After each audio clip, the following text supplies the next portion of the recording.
So today is part one of a three-part series that's going to hit the channel this week. Today's date, Monday, November the 6th. And we're going to be reintroducing this concept to the channel. New subscribers, people who've joined in the last year or so. This was something that we used to be quite good at doing every 6 months, but slightly fallen by the wayside this year. So here we are, top 30 heavyweight list, November 2017. Before we get into it, there are a few new subscribers on the channel, people who maybe haven't seen these kind of videos in the past. So let's talk just briefly about how I like to compose a top 30 list and how really I elect to rank fighters in order, basically. The most important thing is in my list, these are by no means head-to-head rankings. You know, I am not saying that I'm picking one guy above another guy just because they're rated above him. So, for example, it's perfectly feasible that my number 20 fighter would beat my number 10 fighter. You know, I'm not saying they're in that kind of order. I'm basing this on resume. I'm basing it on achievements in the ring. You know, I've always thought if you're going to be serious about doing a list like this, you've got to do it based on resume. You know, in the Premier League, in the football, you know, we don't get to the end of the year and say which team looked the best. We get to the end of the year and said which team has scored the most points by winning the most games. And that's how we're going to do it in this particular list. So things I'm taking into consideration: quality of wins, losses, who people have lost to, and the nature of those losses. In an instance where two fighters are relatively similar in terms of number of wins and losses and quality of wins and losses, that's potentially when we start to look at eye test factors. So, you know, if one fighter's beaten the same type of opponents but beaten by KO, maybe I'd put them above a fighter who's done it on points. But really, we're kind of based this on strict form. You know, if someone beats a fighter, we're counting it as a win. There's no, it was a win, but, you know, the other fighter was injured, or but the other fighter didn't turn up in shape. You know, we're looking at this form on paper, and that's how we're going to go about this list. You know, a lot of people do these lists and they have a lot of prospects towards, you know, the top of their chosen list. You know, I think it's very easy for a prospect to be 10-0 and look devastating, you know, knocking out a load of nobodies. There's numerous examples of that in the heavyweight division, but that's really not what we're looking to achieve here. So anyway, without rambling on further, in this part one of 3, we're going to focus on numbers 30 through to numbers 21. Part 2 will focus obviously on 20 through to 11, and the final part will focus on numbers 10 through to number 1. So without further ado, let's get into it and let's introduce the number 30 fighter. And this is a fighter who probably in terms of the eye test you would think is a little bit higher than 30. You know, very, very good fighter, but someone who just doesn't quite stack up to the top of the heavyweight division in terms of resume. And that's Arturs Szpilka. You know, a guy who we like, a guy who looks good, a guy who gave Deontay Wilder a hell of a lot of troubles in the fight with Deontay Wilder. You know, good boxer, awkward, slick, you know, a real good fighter with a high upside. Actually coming to a bit of a key point of his career, really. He suffered some bad losses of late. You know, he still looks like an interesting fighter. He still looks like a talented guy. Going to be real interesting to see how his career progresses and whether he can bounce back. You know, he's got too much talent, you would think, just to become an opponent, but boxing is a tough sport at times. So, number 30, key wins, Thomas Adamek. You know, kind of hard to weigh up what that form is against an aging Thomas Adamek. Also, sort of fringe top 100 contenders, if you like, likes of Mike Mollo, Brian Minto, those sort of guys. The losses have come as he's fought the bigger names: Deontay Wilder, Bryant Jennings, Adam Konwacki. You know, these are guys who you know, may well feature higher up the list, not wanting to give the game away too much at this point, but he's lost to good fighters within the heavyweight division. You know, there may not be 30 better fighters out there than him in the division than Arthur Szpilka. But, you know, when you've got those kind of losses on your record, and when your best win is an aging Thomas Dereck, and your second best win you're talking about a Brian Minto, you know, it's kind of hard from a pure resume and form perspective to have him too much higher than 30th. So there we go. At number 29, and this is a good example because I would pick number 30 Arthur Szpilka to beat number 29. You know, number 30 is a better fighter to watch. They look like a more skilled fighter. They look like a guy with a higher upside. But for me, by the narrowest of margins, number 29 has actually achieved a little bit more in the ring. And that's Alexander Dimitrenko. You know, Dimitrenko, probably not the most popular of fighters. Tall guy, maybe a bit slow, maybe a bit robotic.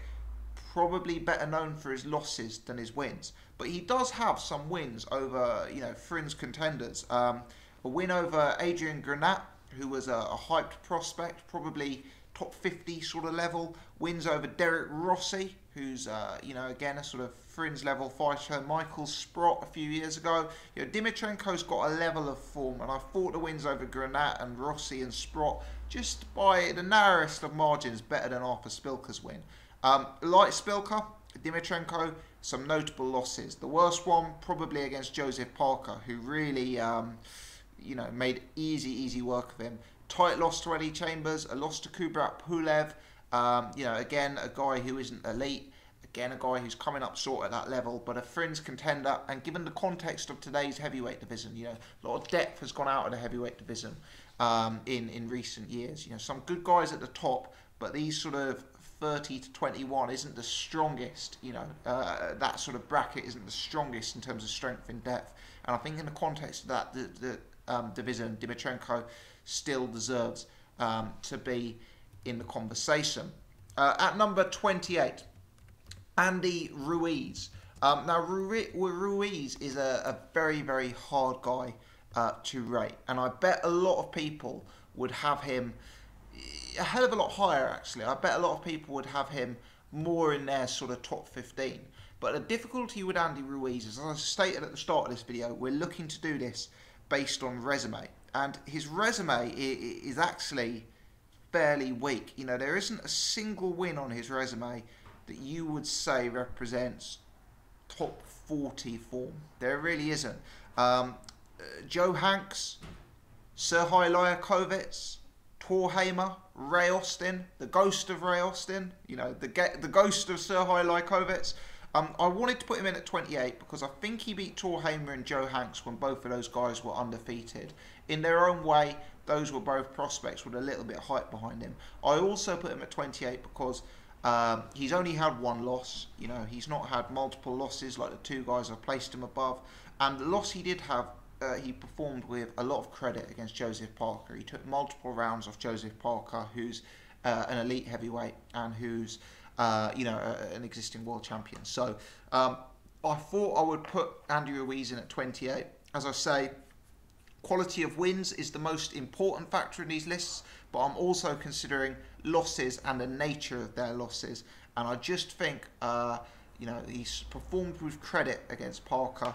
He beat some unbeaten fighters in the likes of Joe Hanks and Tor Hamer, and he's got some other form against very fringe contenders. So I thought Andy Ruiz did merit inclusion on this list, and he's someone who can come again. You know, he's a likeable fighter. He's certainly got a lot to offer. He's only got one loss in his resume. It's still early days in his career. Let's hope that he can come back from that Parker defeat and put some form together, because he's an interesting fighter to follow. Number 27, and I know there's going to be a collective gasp from several people watching this video when number 27 is announced.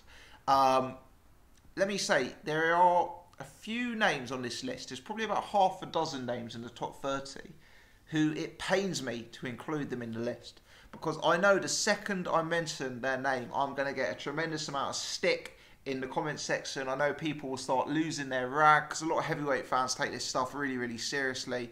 And there are, you know, heavyweight's one of those divisions where the guys are involved in marquee fights. The public are very aware of them. The same guys tend to stay on the scene for years and years and years. And, you know, it's going to pain people, I know, that I'm including this guy on the list. And I didn't want to. I didn't set out to include him on the list. But I'm afraid I'm going to have to, because I'm taking a strict form approach. And unfortunately, number 27 is the kingpin, Kevin Johnson. And the reason I'm including him on the list is because the nature of his wins are actually not at all bad. He has two particularly notable wins. One against Francisco Pianetta, one against Alex Leapai. Now, Pianetta himself is a guy who, I rate fairly highly. I definitely still have Pianetta in the top 50. Alex Leapai, the times Kevin Johnson beat him, it was slightly earlier on in his career. Leapai then went on to fight for a world championship. Johnson's got some other form as well, if memory serves, and I haven't got his resume up in front of me. Solomon Hamano, maybe. He's got some fringe form on his resume, Kevin Johnson. I actually think, and I know Joseph Parker fans who think Andy Ruiz is great will be going mad at this. I actually think Kevin Johnson's wins far outweigh the likes of Ruiz and Dimitrenko and Szpilka. I do. Now, Johnson couldn't be any higher because he's obviously got notable losses, and he's more known for his losses than his wins. Klitschko, Chisora, Christian Hammer, Tyson Fury, Manuel Charr, the Anthony Joshua loss, the Pulev loss, the AJ loss in particular was devastating. The nature of Johnson's wins means he's hard to rank higher. And of course, this is a guy who comes up short against top 10 opposition. That's a fact. But Kevin Johnson is still the kind of guy who, if you're a top 50 fighter, he can catch you off guard. He's a bit above that level. If you're a Pianetta, if you're a Leapai turning up to fight him, he can find you out. And I think he's proven to be a level above those sort of guys. And as such, he's still in the conversation at top 30. Don't get me wrong. I don't expect for 1 second he upsets one of the top fighters, but if he fought the likes of a Dimitrenko, or a guy like a Ustinov, I've just got Ustinov just outside my top 30 list. He didn't make it. Maybe Johnson's the kind of guy who can cause an upset there.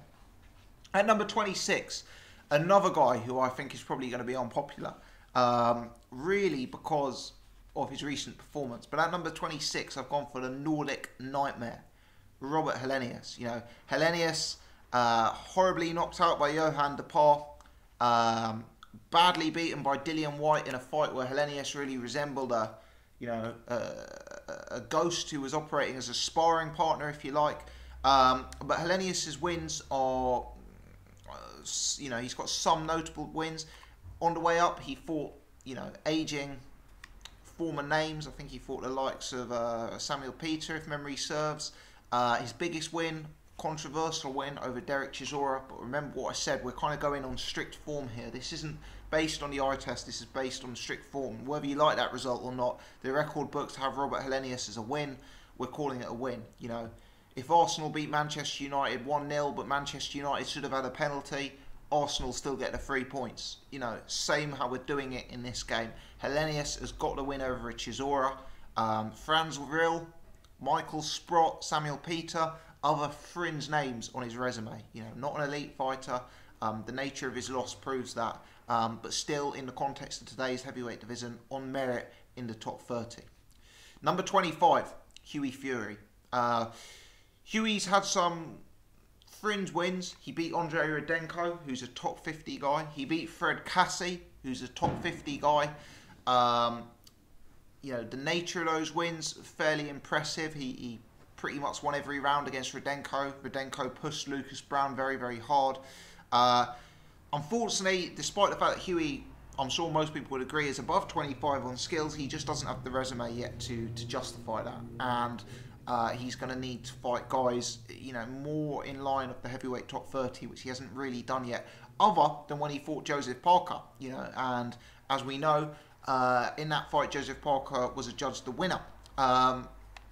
Clearly, again, just like I said about Andy Ruiz earlier, the nature of Hughie Fury's defeat, he emerges with some credit. It was a close fight. The consensus was amongst a lot of people that it could have gone either way. I think one of the judges had it a draw, if I recall. So Hughie Fury, about 25 in the list. Similar resume, really, to Andy Ruiz. Both got a tight loss to Joseph Parker. Both wins are over fringe contenders. I just felt Hughie's form over the likes of Rudenko and Cassie. I thought those guys were more solid names who'd mixed it with a better level of guys than Andy Ruiz's form. Guys like Torheimer, Joe Hanks, good names, a bit less proven. So I've gone with Hughie at 25. At number 24, another British fighter, Dereck Delboy Chisora. Chisora, you know, similar to Kevin Johnson, really, a guy best known for his losses. The loss to White, the loss to Fury, the loss to Fury again, the loss to Hay, the loss to Klitschko, the loss to Pulev, more recently, the loss to Kabayel. You know, Chisora is a guy who maybe is at the end of his career. You know, maybe he's becoming more of an opponent, and maybe we're going to see him more matched up against young prospects and contenders. There is some decent form on the resume. You know, wins over Malik Scott, wins over Kevin Johnson. You know, Kevin Johnson was my 27th ranked fighter. Sam Sexton, the British champion, I believe, if memory serves, Delboy has 2 wins against him. Edmund Gerber, another probably top 50 level operator. So Chisora, on that basis, still maintains his place in the top 30 and comes in at number 24. But these are guys very much in danger of losing his place in this ranking, dependent on how his next fights go. You know, at the minute, he's still only losing to guys at European level. If he starts losing to prospects, maybe he'll slip from the list. At number 23, a guy who I'm hoping will rebuild. A guy who's likeable inside and outside the ring with many attributes. Another guy, unfortunately, best known for his losses. Gerald Washington. A loss to Deontay Wilder by stoppage, albeit with some credit. A loss to Jarrell Miller. You know, hard because of those losses to have Gerald Washington higher than 23. A win over Eddie Chambers, I thought that was a good win. I've always thought Eddie Chambers was an underrated fighter who was very hard to beat on his day. While Gerald Washington beat him, and he beat him fair and square, I think that's good form. I really think that's good form. Other wins over fringe contenders, the likes of Jason Gavern, maybe he beat Ray Austin, can't quite remember. Think he had a draw with Amir Mansour. You know, Mansour is another guy who just missed out on this list, you know, top 35 but didn't make the top 30. So Gerald Washington in at number 23. I like Gerald Washington. I think he's a good boxer. I like seeing his fundamentals and his skills. I'm hoping he can come again. You know, let's get some of these guys fighting each other. Let's get Washington Chisora, Washington Helenius, Washington Szpilka. You know, these are good fights. These are 50-50 fights. These are fights that could go either way. And it will kind of be the kind of fights where one of these guys goes back on, enters the top 20, tries to rebuild. The other one maybe becomes more of an opponent. But, you know, that's the nature of the heavyweight division. At number 22, Mariusz Wach. And Mariusz Wach's got a big fight coming up against Jarrell Miller. How he performs in that fight could mean he goes up or down the list. Mariusz Wach, you know, as is often the way with the guys in this section, best known for his losses. The loss to Alexander Povetkin, the loss to Klitschko, known as a very, very, very tough man who, you know, takes a bit of a beating. But on his day, he's a capable fighter. He beat Erkan Tepe. He's got some fringe names, the likes of Jason Gavern, Konstantin Eretz. Yeah, Erkan Tepe, probably not the same fighter these days. Now he's presumably off performance-enhancing drugs compared to the beast that was Erkan Tepe a few years ago. But still, solid form, as I say. Maybe the division's lacking a bit of strength and depth. You know, there's good fighters at the top, but with the lack of strength and depth in the sort of top 30, Mariusz Wach very much still in the conversation. Interesting to see that Jarrell Miller fight. Number 21. Now, do you remember the disclaimer I gave before number 27, Kevin Johnson, about there being half a dozen fighters that are going to, you know, really get me stick? Number 21 is going to get me stick, and it's probably going to get me more stick than Robert Helenius and Kevin Johnson combined. I don't even really want to say it, but I've got to. Number 21, Charles Martin. Let me tell you why. Obviously, he's best known for the Anthony Joshua loss. And obviously that was a loss in bad fashion. But the win over Glazkov when he won that vacant belt is strong. Yeah, people have short memories. Glazkov was a consensus top 10 heavyweight at the time of that fight. If we did this list back then, and we actually did do the list, I know I had Glazkov at least in my top 20, if not my top 10, but You know, I remember back in the day, the hype around Glazkov, multiple people calling Glazkov out as a top 10 fighter. Now, Martin won that fight. It was a controversial fashion. Glazkov got injured. For what it's worth, I think Glazkov got injured in the third round, and I had Martin winning all 3 of the rounds at the time of the injury. So I do think Martin was probably on his way to beating Glazkov regardless. But as I said before, we're doing this based on strict form. We're doing this based on a win being a win. I gave the analogy earlier of a football game where if one side wins, they get the 3 points if it's a good win or an ugly win. Well, Charles Martin did win. He won against Glazkov. It made him a hell of a lot of money against Joshua. It meant he can go down in history as a world champion. And, you know, that win, for me, the win over Glazkov is probably a stronger single win than anything Wach has, anything Washington has, anything Chisora has. And that's how I see it. So I've gone for him at 21. I would concur that Martin's resume is very weak other than the win to Glazkov. You know, there's the devastating loss to Joshua. Joshua's clearly an elite fighter, but there's the devastating loss to Joshua. His other form, Martin, very fringe. You know, we're talking guys like Rafael, Zumbano, Love, Tom Dallas, you know, guys who aren't even in the top 100. But, you know, that's the nature of the heavyweight division. There you go. So, just to recap, Szpilka at 30, Dimitrenko at 29, Ruiz at 28, Kevin Johnson at 27, Robert Helenius at 26, Hughie Fury at 25, Dereck Chisora at 23, Gerald Washington at 23, Dereck Chisora at 24, Gerald Washington at 23, Mariusz Wach at 22, Charles Martin at number 21. If you haven't done so already, please take the time to subscribe. I don't want you to miss out on the next 2 parts of this series that will be coming up on the channel later this week.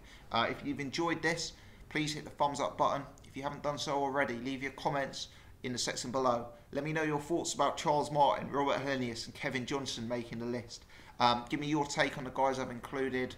You know, part 2 will be coming tomorrow. Let's see if whichever fighter you're looking out for is included in that. As always, guys, thanks for watching. Appreciate you taking the time to check out my channel.